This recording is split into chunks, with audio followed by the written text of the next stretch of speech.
오늘 아침 뉴스 연구소. 오늘 아침 뉴스의 맥을 짚어드리는 시간 뉴스연구소. 오늘도 두 분의 연구위원 함께합니다. 뉴스톱의 김준일 대표, 경향신문의 박순봉 기자, 어서 오십시오. 안녕하세요. 뭐 짚어볼 게 굉장히 많은데요.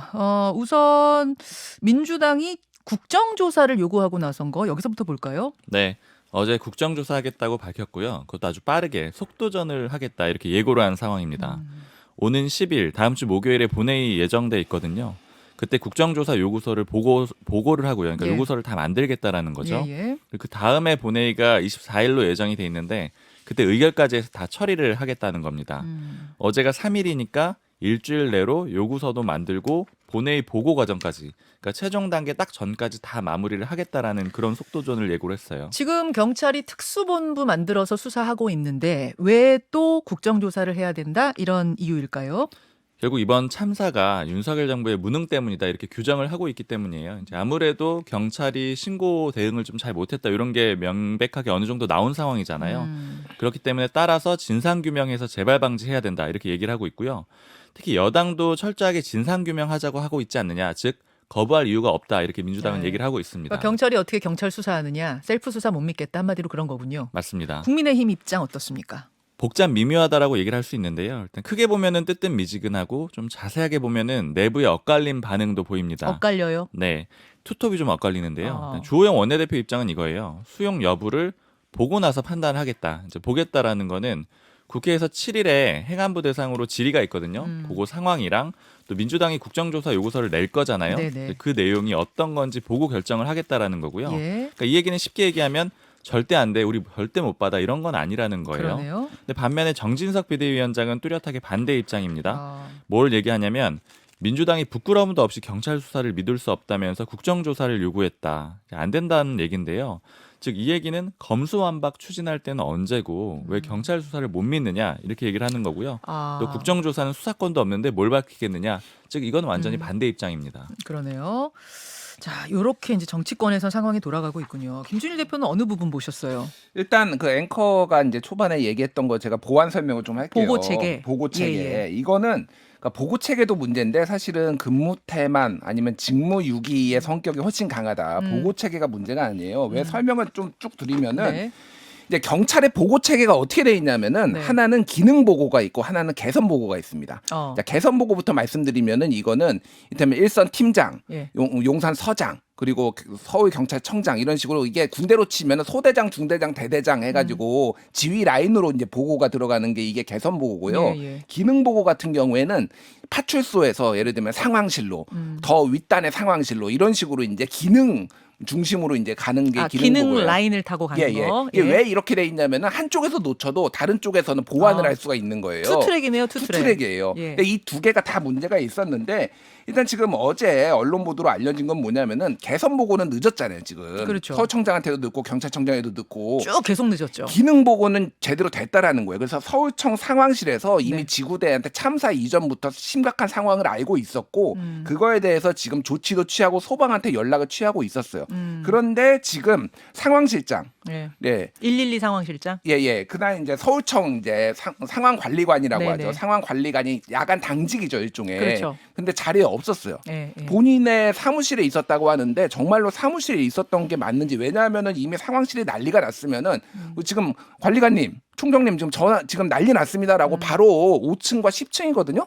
했을 텐데 이거를 11시 39분에 지금 이 사람이 복귀를 했어요. 잠깐만요. 그 사람이 이제 류미진 상황실장이죠. 예. 류미진 실장이 그러니까 상황실을 지키지 않고 자기 사무실에 있어서 늦게 알았다. 이렇게 지금 알려져 있는데 예. 김준일 기자 보기에는 정말 자기 사무실에 있었던 게 맞는지 의심스럽다 그 말씀이세요? 제가 이제 뭐 경찰 취재만 한 4년 이상을 했는데 이거는 비상식적이에요. 왜 그러냐면 만약에 이게 상황실이 5층에 있고 자기 사무실 10층에 있는데 네. 이미 5층에서 난리가 났잖아요. 예. 10시 전후부터 이미 난리가 났어요. 그러면은 바로 전화합니다. 아니 전화기가 있고 핸드폰도 있고 거기에 달려가도 되죠. 달려가도 되잖아요. 근데 11시 39분에 들어왔다라는 거예요. 이게 일단 말이 안 되니까 이거 전화 압수수색하고 지금 정말 안에 있었는지 밖에 나간 건 아닌지 이거 지금 상황 봐야 되는 거예요. 이게 예. 지금 수사 포인트가 돼야 되는 거고 예. 서울 경찰청장도 11시 36분에 지금 보고를 받았다고 맞습니다. 하는데 지금 이 그 용산 서장은 그 전에도 여러 차례 지금 전화를 했는데 서울경찰청장이 안 받았다라는 거예요. 지금 그게 동아일보 오늘 새벽에 단독 보도로 아니, 나왔거든요. 보고조차 하지 않았다 움직이는 동안 그렇게 지금 알려져 있었는데 보고가 안 된 게 아니라 안 받아서 안 된 거라는 그게 거예요? 이제 11시 때에 보고를 한 것 같아요. 아. 그런데 실제 보고가 11시 36분에 들어왔다고 서울청에서는 얘기를 했는데 네. 그 전에 여러 차례 전화를 안 받았다라는 거예요. 그럼 전화 왜 안 받고 도대체 뭐 하고 있었는지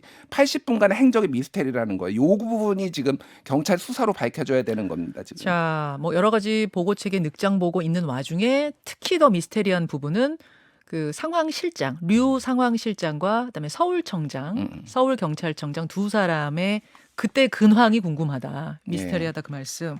그리고 아까 전에 말씀하셨지만은 그 이제 박희영 용산구청장 같은 경우에는 집이 용산이고 바로 그 안에 있어요. 이태원에 네, 있어요. 이태원에 그래서 있어요. 휘농길이라의 집이 있는데 그게 어디냐면은 그러니까 저기 그러니까 메인 도로를 위에 해밀턴 호텔이 있고 밑에 이제 퀴논길이 있어요. 근데 여기도 사람 엄청 많거든요. 그러니까 거기는 아래 블럭이죠. 아래 블럭이에요. 블럭으로 따지자면. 예. 그래도 하지만 위에가 거의 뭐 다 상황이 파악할 수 있는 건데 8시 20분과 9시 30분에 권영세 장관이 있는 텔레그램 방에다가 예. 인파가 많이 모여 걱정된다. 계속 신경 쓰고 있겠다라고 이렇게 남긴 다음에 그걸 왜 거기에다 남겼는지도 모르겠으나 그리고 아무것도 안 했어요.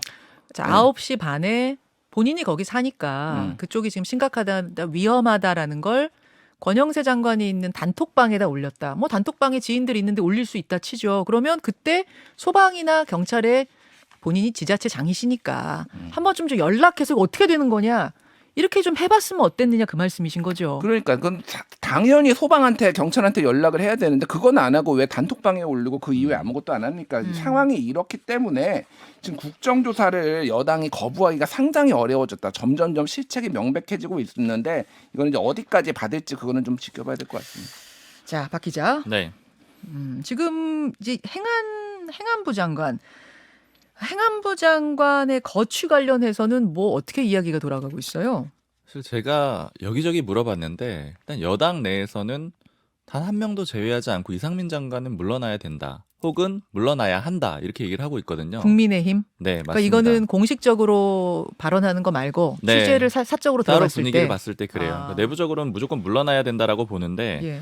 문제는 윤석열 대통령이 내칠 생각이 없다라는 그 기류를 여당에서 느끼고 있기 때문에 이런 얘기를 공개적으로 못 하고 있는 거죠. 어떤 걸 보면서 그런 기류를 느끼죠? 가장 대표적인 게 어제랑 그제 윤석열 대통령이 분향소를 갈 때 네. 유일하게 국무위원, 그러니까 장관 중에는 이상민 장관만 데리고 갔거든요. 대통령실의 입장은 보니까 주무부처 장관이니까 주무부처 장관 한 명 정도만 대동하면 어떻겠느냐라는 뜻일 뿐이다. 이렇게 해명은 어제 내놨던데요. 그렇게 얘기를 하지만 여당에서 해석을 하기로는 이거는 재신임에 가깝다 이렇게 보고 있고요.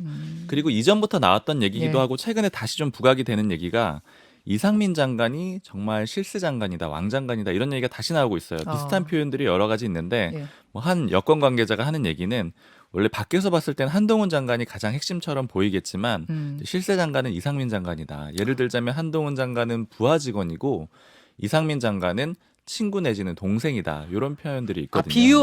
비유를 하자면 네. 한동훈 장관은 부하고 동지 이런 표현들도 동지고 들었고요. 네. 이쪽 이상민 장관은 형제 같은 사이다. 그렇다는 거죠. 그렇게 가깝다라는 거고요. 네, 가깝기로가. 그리고 아까 말씀드렸던 주호영 원내대표랑 전진섭 비대위원장 분위기가 좀 다르다라고 말씀드렸잖아요. 예. 요거 가지고도 여당에서 지금 해석들이 좀 분분한데요. 왜 그렇습니까? 용산과 여의도의 디커플링 현상이다. 이런 얘기들이 나와요. 그게 무슨 말이에요? 용산하고 여의도가 분리되기 시작했다라는 건데 즉 당하고 용산이 당하고 대통령실이 이제 좀 분리되기 시작한 거 아니냐 이런 얘기들이 나오는데 아까 말씀드린 게 정진석 위원장은 굉장히 뚜렷하게 국정조사 반대 입장을 딱 냈잖아요. 네. 근데 주호영 원내대표 같은 경우에는 할 수도 있다. 이런 정도의 뉘앙스를 내놨어요. 일단 두고 보자. 맞습니다.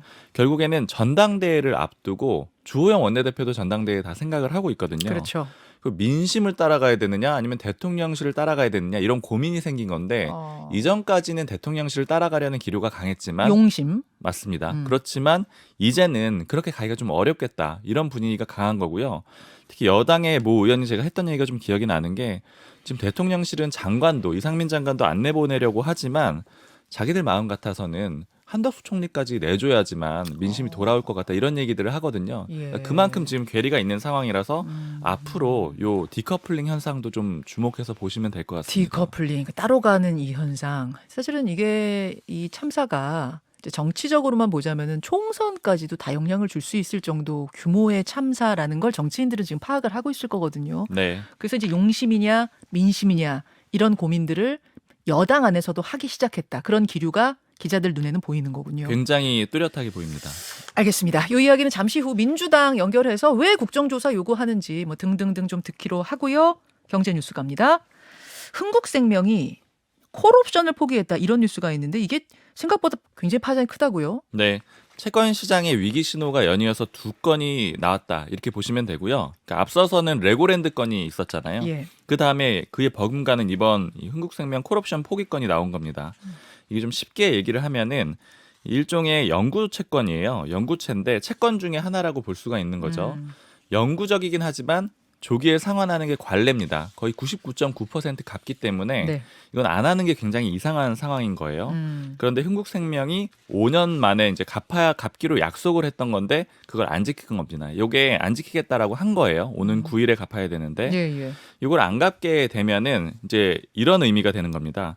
우리 돈 없어요. 부실해요. 이런 걸 인정하게 되는 거고요. 그리고 이자가 올라가거든요. 그렇죠. 그럼에도 불구하고 안 갚겠다라고 하는 겁니다. 즉 그만큼 어렵다라는 걸 좀 다시 한번 보여주게 되는 거고요. 사실 이게 13년 만에 있는 일이에요. 안 갚는 사례가 없었습니다. 원래 만기가 30년 만기긴 하던데 네. 보통들은 다 5년 만에 콜옵션 행사해서 갚는다. 그게 관행이었다는 얘기죠? 맞습니다. 그렇게 해서 갚아야만 금리도 낮고요. 예. 그리고 신뢰관계를 일종의 유지하는 거죠. 우리는 늘 이렇게 그래 유지할 왔으니까. 수가 있습니다. 예, 이런 예. 거죠. 13년 전에 우리은행이 안 갚겠다고 했다가 아주 난리가 나가지고 조기에 상환을 한 적이 있었고요. 근데 흥국생명이 그럼에도 왜 이렇게 선택을 했느냐. 네. 다시 돈 모을 자신이 없다라는 거예요. 갚고 나면 다시 발행해야 되잖아요. 채권을. 네. 그쵸. 근데 이렇게 돈 이전처럼 모일까? 5억 달러 모을 수 있을까? 아. 이거 자신이 없고요. 금리가 지금 또 너무 높아졌잖아요. 예. 금리 인상이 되더라도 예. 다시 재발행했을 때보단 낫지 않을까? 이렇게 좀 생각을 한다라는 겁니다. 아하. 여파가 굉장히 심각해요. 이미 지금 흥국생명의 요 연구채는 30% 이상 급락을 했고요. 또 한국 채권 시장 자체가 불안해졌습니다. 그리고 국제사회에서 한국 괜찮은 거야? 이런 식의 지금 의심을 하게 되는 상황인 거죠.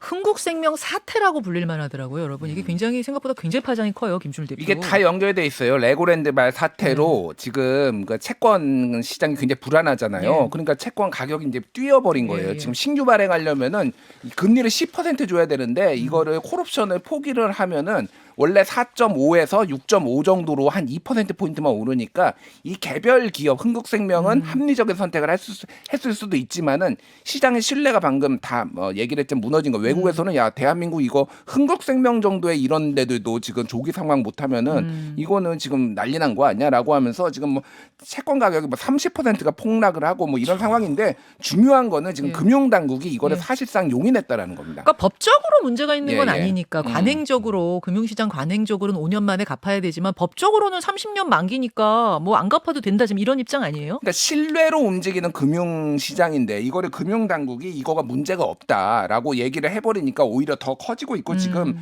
그 다음에 DB생명 옛날에 동부생명이었죠. 여기서도 지금 콜옵션 포기해버리면서 지금 줄줄이 지금 이 사태가 지금 번지고 있어요. 요 경제 얘기는 좀 따로 떼서 오늘 2부에 영끌종 얘기랑 같이 한번 여러분 해보겠습니다. 한 1분 남았는데요, 박 기자. 네. 북한 얘기도 해봐야죠. 네.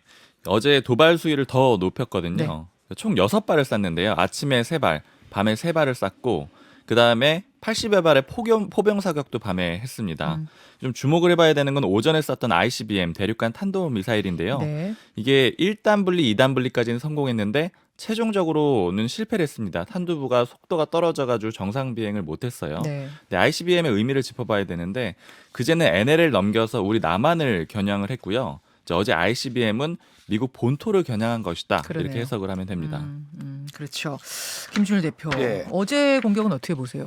일단 뭐 이제 북한의 핵실험 얘기가 뭐 할지 안 할지 모르겠으나 그거의 전조다 뭐 이렇게 지금 ICBM까지 했으면 그런 얘기가 있고 문제는 한국군의 대응인데 어제 공군이 패트리어트 요격 미사일 발사를 취소를 했는데 이게 지금 실패를 했다라는 거예요. 그래서 한국의 삼축 체계가 지금 다 실패했다. 킬체인인데 이게 한국형 미사일 방어 체계, 탄도미사일 뭐 대량 응징 모복 등등인데 이게 지금 공군, 육군 다 실패를 했거든요. 네. 지금 그래서 이게 제대로 지금 방어망이 작동이 될 것이냐 이런 우려가 굉장히 커지고 있습니다. 여기까지 살펴보겠습니다. 두 분 수고하셨습니다. 감사합니다.